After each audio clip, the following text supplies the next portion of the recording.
Hello, my name is Afzal Ali and I'm the Director of Technical Sales for Deublin Company. Today we will answer 4 simple questions. First, what's a slip ring? Second, why do we need a slip ring? Third, how does it function? And fourth, where does it go? So let's get started. What's a slip ring? What you see on the screen is exactly what I have in my hand. It's an electromechanical device.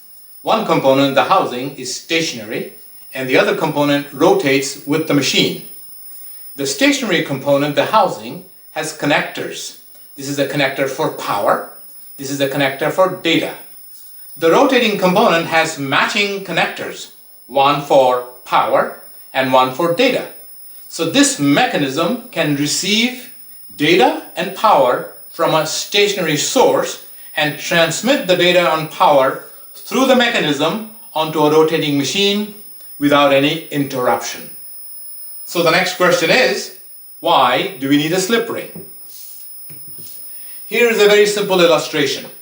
Let's say you have a table that is rotating and you have a couple of components that are attached onto the table, and the table is rotating and we need to send power or signal or both to the rotating mechanism.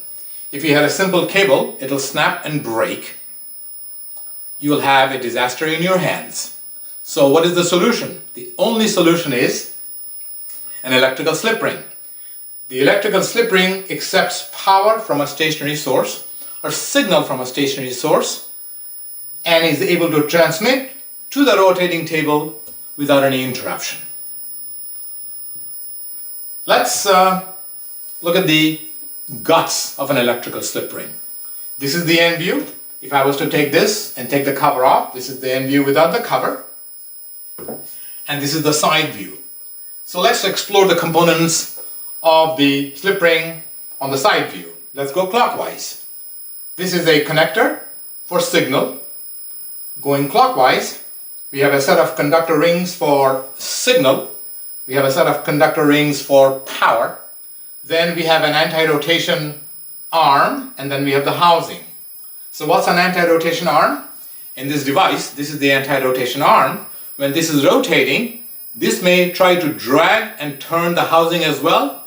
Since we don't want to rely on the cable or the wire, we can secure it externally and prevent the housing from rotation. Now, the end cover is off. And let's look at the rest of the components. We have the connector there. Moving clockwise, we have a lead wire signal. Further down, we have the brush that are in contact with the conductor rings. Further down, there's a brush block that holds the brush. Then we have a connector for power. Further clockwise, we have the lead wire for power. And then this is the rotor that is rotating.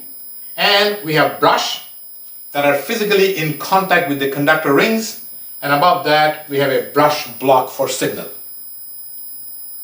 What does all this mean? This is the electrical path through the slip ring. Here's the housing connector.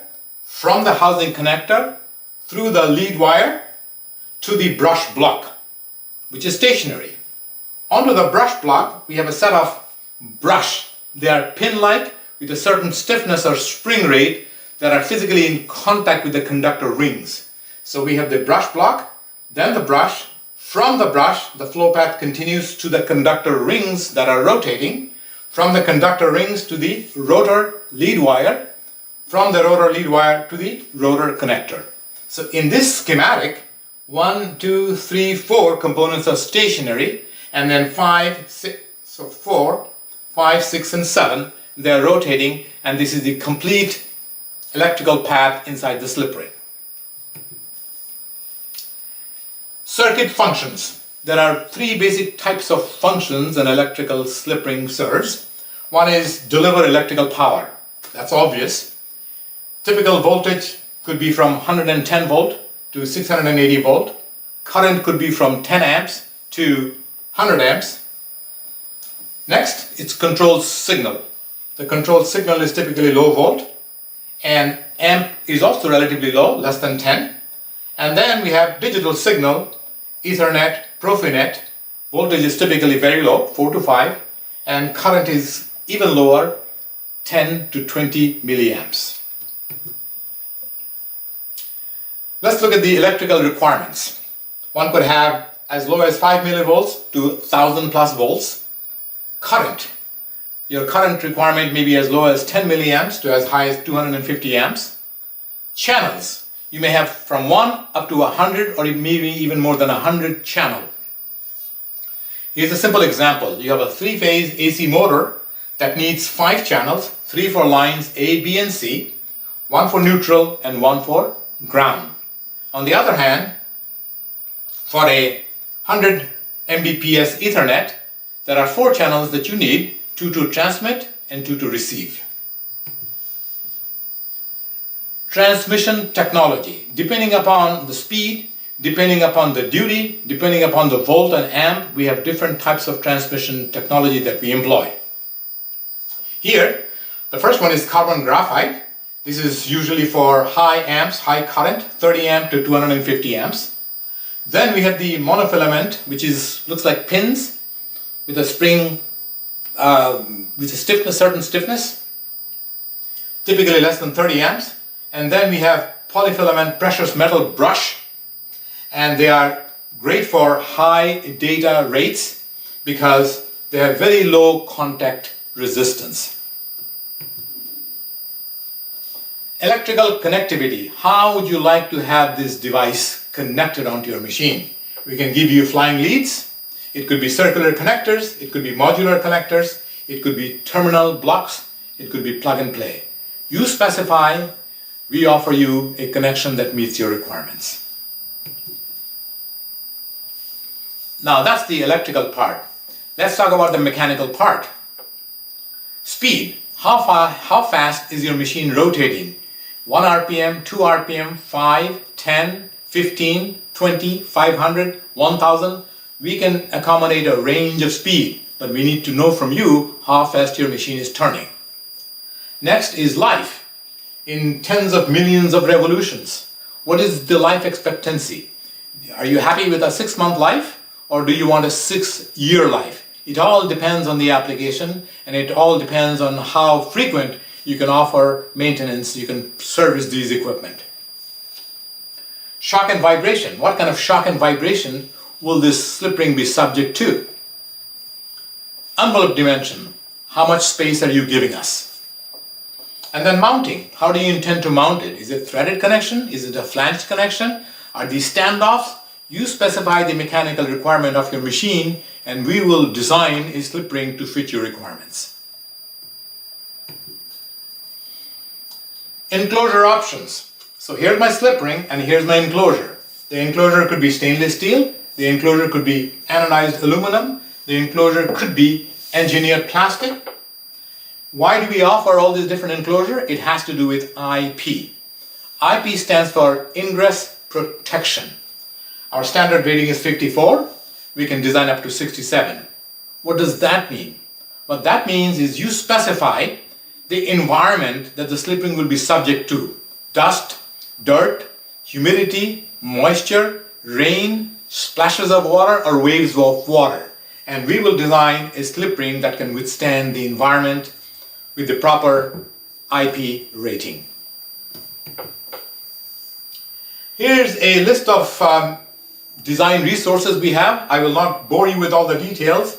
Suffice it to say, we have Autodesk Mechanical for 2D, Autodesk Inventor for 3D, we have ANSYS, we have all other design tools to design a slip ring for your specific application.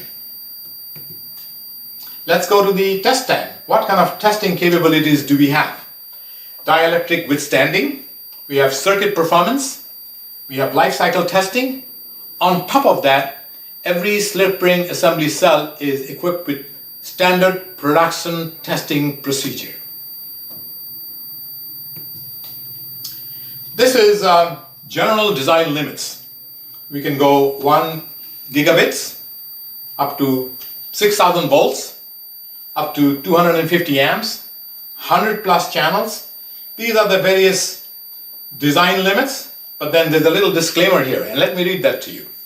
Deublin can design to requirements exceeding the above limits. So even though we have a limit, depending upon your application, there is no limit. To handle all the communication needs, we have all these protocols we support: Ethernet, EtherCAT, Profinet, Profibus, CAN bus. Again, whatever your protocol might be, whatever your connector might be, we can have a matching appropriate connection on the slip ring. Analog signals. What are you trying to achieve? What are you trying to do? Thermocouples, strain gauges, vibration sensors, optical encoders. Specify, and we will design and offer a slip ring for your specific requirement. So now, where do these go? This is a very typical automotive assembly plant application for body panel welding. We have an electrical slip ring with 10 channels. In addition, we also have an air union to deliver air onto the rotating indexing table.